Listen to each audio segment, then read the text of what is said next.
Hola mundo. En esta ocasión, vamos a analizar el código fuente de una aplicación web para detectar la parte del código que permite explotar vulnerabilidades de inyección SQL a través de la URL de la página web. También, aprenderemos cómo se puede proteger el código y prevenir este ataque.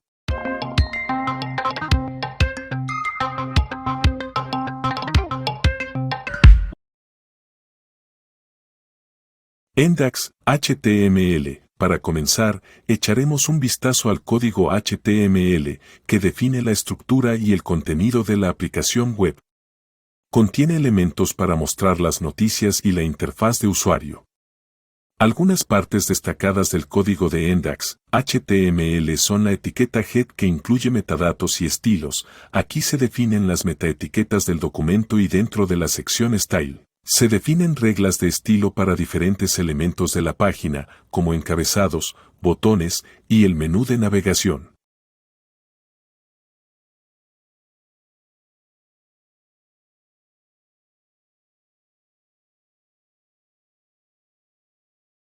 En la etiqueta Body se encuentra la barra de navegación con botones para noticias, Register y Login.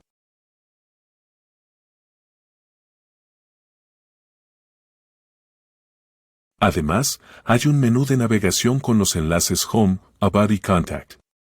Finalmente, en la etiqueta div se observa cómo usamos Jinja 2, un motor de plantillas, para mostrar de manera dinámica las noticias de una base de datos en la página.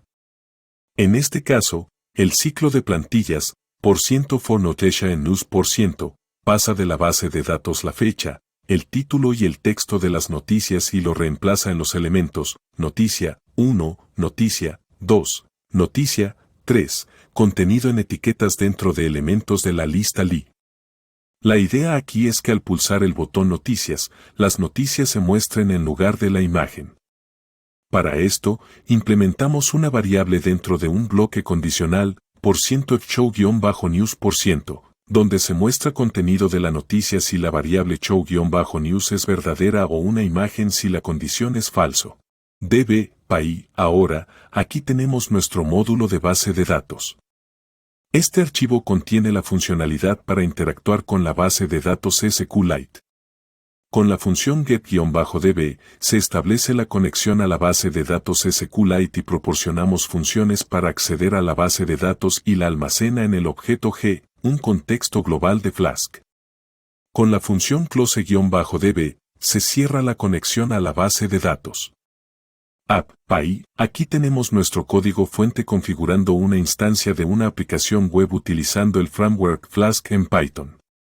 En las primeras líneas de código se importan los módulos y las dependencias necesarias para hacer el despliegue de la aplicación Flask. Luego nos encontramos con las líneas de código que maneja las rutas y la lógica de la aplicación. Definimos tres rutas. La ruta /diagonal, página de inicio, está asociada a la función index. Esta función renderiza la plantilla index HTML con la variable show-news establecido en false, lo que significa que se mostrará la imagen en lugar de las noticias. La ruta /diagonal redirect-to-news, cada vez que se pulsa el botón noticias redirige a la ruta /diagonal news, id igual a 1. Esto se hace utilizando la función redirect y url-for. Desde la ruta /diagonal news se ejecuta la función news. Esta función obtiene el valor del parámetro id a través de la URL.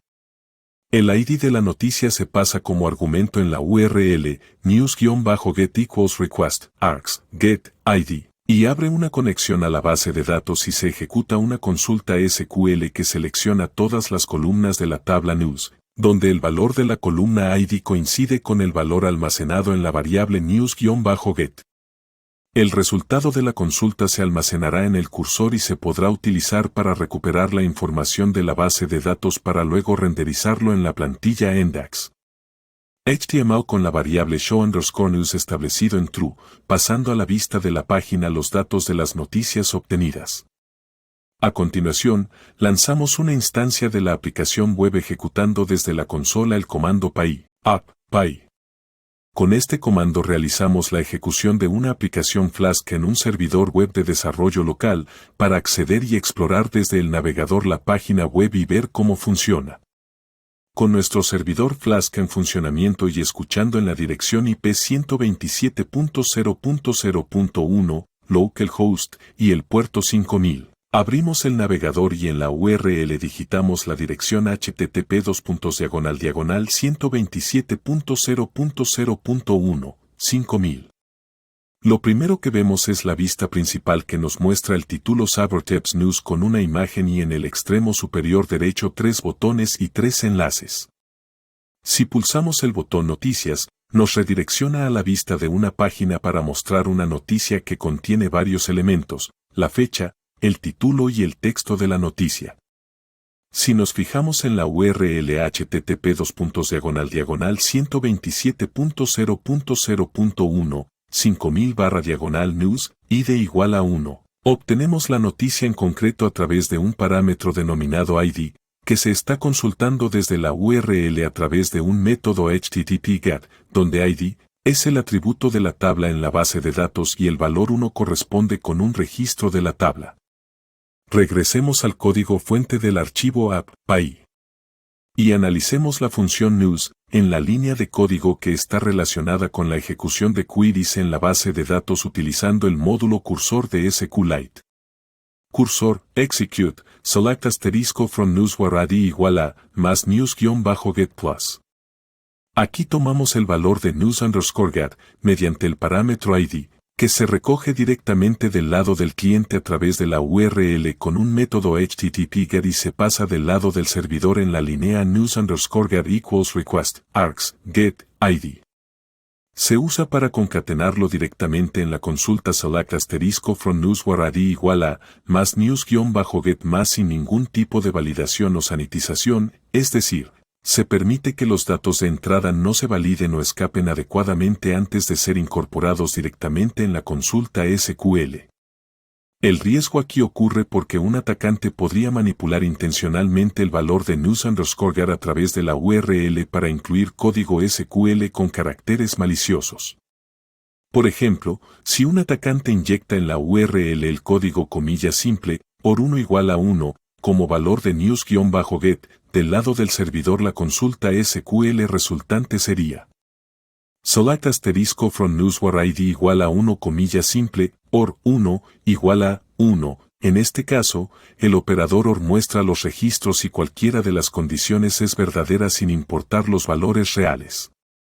Seguido de 1 igual a 1 que es una condición que indica que siempre es verdadero en SQL y anula cualquier otra condición en la consulta, lo que significa que la consulta recuperará todos los registros en la tabla news. Los dos guiones, al final indican que cualquier cosa después de estos guiones se considera un comentario y se ignora por el motor de base de datos. En la pantalla podemos notar que se muestran todas las noticias que contiene la tabla en la base de datos y el sitio en ejecución está infectado por la inyección SQL. Esto puede conducir a riesgos de seguridad como divulgación de datos sensibles. Un atacante podría recuperar información confidencial de la base de datos, como nombres de usuario, contraseñas u otra información sensible. Volvamos a la página para exfiltrar información sensible de la base de datos. Realicemos una inyección a través de la URL utilizando una consulta SQL de unión para averiguar información confidencial sobre la base de datos y su estructura, lo que podría ayudar en futuros ataques. http://127.0.0.1, 5000/news, id igual a -1, union select 1, SQL. 3,4 from SQLite-schema, en la URL, se intenta realizar una inyección SQL utilizando la cláusula Union Select. Se selecciona la columna 1 seguida por la columna SQL de la tabla SQLite-schema, que contiene información sobre la estructura de la base de datos. Las columnas 3 y 4 se llenan con valores arbitrarios. El resultado que se obtiene en la vista de la página web que se inyecta con la consulta Union Select muestra 3 conjuntos de datos que corresponden a la lista no ordenada al que utiliza el código HTML para mostrar cada noticia desde los campos que se extraen de la base de datos. El número 4 se inyecta en la etiqueta H4 que utiliza el HTML para extraer de la base de datos la fecha de la noticia y mostrarla a través del elemento noticia 3. La columna SQL se inyecta en la etiqueta H2 que utiliza el HTML para extraer de la base de datos el título de la noticia y mostrarla a través del elemento noticia 1. En este caso la inyección muestra el contenido de las declaraciones SQL almacenadas en la tabla SQLite-schema que representan la estructura de las tablas de la base de datos. Estas declaraciones indican cómo se crearon las tablas News y Users. El número 3 se inyecta en la etiqueta P que utiliza el HTML para extraer de la base de datos el texto de la noticia y mostrarla a través del elemento noticia 2. La inyección anterior nos permitió ver la estructura de la tabla Users compuesta de las columnas Email, Name, Password, Account ID. Realicemos ahora la siguiente inyección desde la URL para averiguar información confidencial de los usuarios. http://127.0.0.1 5000/news id igual a -1 union select one email password name from users. Aquí se utiliza la cláusula Union Select para combinar el resultado de la consulta original con el resultado de una nueva consulta que extraerá información del email, password y name de la tabla Users y mostrar los datos de todos los usuarios en la vista de la página de noticias. También podemos auditar la seguridad de la aplicación creada utilizando SQL Map, la cual es una herramienta de código abierto de prueba de penetración automatizada para identificar y explotar vulnerabilidades de inyección SQL en una aplicación web. Esta herramienta es ampliamente utilizada por los profesionales de seguridad y los pentestes. Veamos rápidamente cómo utilizar esta herramienta para extraer los datos de la base de datos. Desde la terminal ejecutamos el comando sqlmap-http://127.0.0.1 5000/news id igual a 1 tables. Esto especifica la URL del sitio web objetivo que apunta a la página de noticias de un servidor local en el puerto 5000. En busca de posibles vulnerabilidades de inyección SQL en los parámetros de la solicitud, en este caso, el parámetro ID, para enumerar todas las tablas en la base de datos subyacente. Vemos cómo nos lista las tablas News y Users. El comando sqlmap-http://127.0.0.1 5000/news id igual a 1-t users. Dump se utiliza para ejecutar SQL Map en modo de volcado de datos con el objetivo de extraer información sensible de la tabla Users. Vemos cómo la herramienta nos entrega toda la información contenida de los usuarios en la tabla Users y lo almacena en una carpeta local en un fichero llamado news.csv. Ya hemos detectado la vulnerabilidad en nuestro código fuente. Ahora vamos a proteger el código para prevenir este ataque. Primero debemos asegurarnos de que el valor de news-get esté correctamente validado, filtrado y escapado.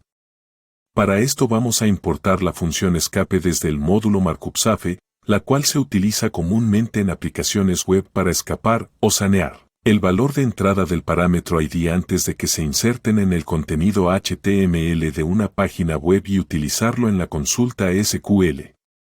Regresemos al código de app.py y agregamos la siguiente línea. From markups import escape. Al utilizar escape, se protege el valor del parámetro ID de cualquier inyección de código con ciertos caracteres especiales que tienen significado en HTML, como mayor que, menor que, ampersand, comillas dobles, comilla simple, etc., ya que estos se reemplazan por secuencias de escape asegurando que esos caracteres se muestren como texto plano en la página web y no se interpreten como código en etiquetas HTML o JavaScript. Ahora, en el método que se utiliza para obtener y preparar el valor del parámetro ID de la URL en los argumentos de la solicitud HTTP en la porción de la URL después del signo de interrogación, vamos a agregarle secuencias de escape. Además, vamos a agregar validaciones para establecer un valor predeterminado de 1 en caso de que el parámetro ID no esté presente en la URL o no sea un valor válido, y también especificamos que el tipo de dato que se espera obtener del valor de ID sea un número entero. Si el valor no es un número entero válido, Flask intentará convertirlo en un entero, de lo contrario, se utilizará el valor predeterminado. Para esto optimicemos la siguiente línea de código. News-get igual a escape, request, args, get, id, default igual a 1, type igual a int. Ahora vamos a ajustar la forma en que se pasan y tratan los valores de entrada en la consulta utilizando consultas parametrizadas o bindings en lugar de concatenar cadenas para incorporar el valor de news_get directamente en la consulta, ya que los atacantes podrían manipular la variable news_get inyectando código malicioso para ejecutar consultas SQL no deseadas en la base de datos. Para esto optimicemos la siguiente línea de código. Cursor, execute, select asterisco from news where id igual a interrogante, news-get, coma. Hemos implementado un enfoque más seguro utilizando un marcador de posición, pues en los queries parametrizados el servidor le aplica un nuevo nivel de validación de saneamiento o limpieza del código. El signo de interrogación es un marcador de posición para un valor que se pasará en la siguiente parte como un parámetro separado. Una tupla de valores se usa para pasar news-get, la cual contiene el valor de ID, que se utilizará para reemplazar el marcador de posición, interrogante, que se va a insertar en la consulta SQL. La coma después de news-get es importante para asegurarse de que sea una tupla de un solo elemento. De esta forma podemos tratar los datos de manera segura, ya que la biblioteca de SQLite manejará correctamente la interpolación de parámetros y el motor de la base de datos se encargará de procesar el valor de news_get de manera segura, evitando riesgos de inyección SQL. Finalmente, vamos a auditar la seguridad de la aplicación web con SQL Map para verificar que el código fuente se encuentra debidamente sanitizado y protegido contra vulnerabilidades de inyección SQL. Desde la terminal ejecutamos el comando schoolmap-http://127.0.0.1 5000/news id igual a 1 al. Con esta instrucción SQL Map realizará un escaneo completo en busca de identificar y explotar cualquier vulnerabilidad de inyección SQL que encuentre en la aplicación web objetivo. Vemos cómo la herramienta SQL Map no logra explotar la inyección SQL, tal como muestra el log en la pantalla. Advertencia: el parámetro get_id no parece ser inyectable. Crítico: todos los parámetros probados no parecen ser inyectables. Espero que disfruten realizando este tipo de pruebas de penetración, mejor conocidas como pentesting, y nos vemos luego para seguir aprendiendo sobre ciberseguridad.